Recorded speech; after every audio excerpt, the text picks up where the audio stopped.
I want to talk about some of the different shapes you can use when you have a single Puyo in the corner here when you're doing this Y joint shape.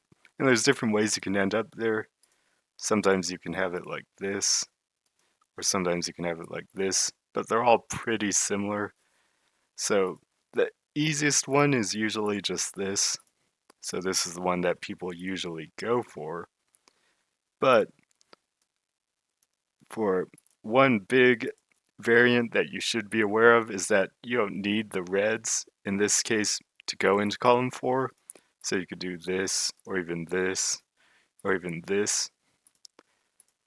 And that's very useful to know because then you can use column 4 kind of flexibly.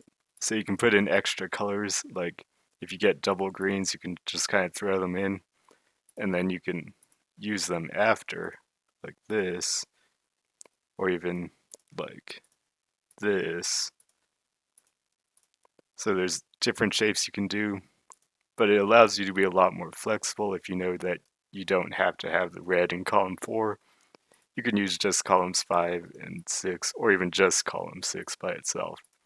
And then you can put extra Prio over here to be used later on.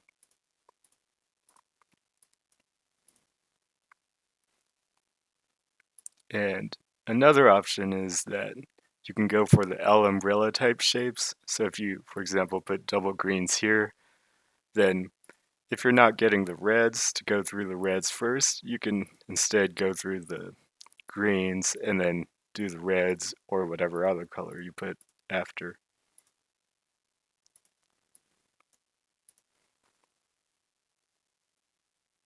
And you could also do that L umbrella shape the other way, where it's like sometimes you're trying to use the reds, but you're not getting the reds and you get a double green first. Well, you can already put in the double green and then put the reds for this L umbrella shape.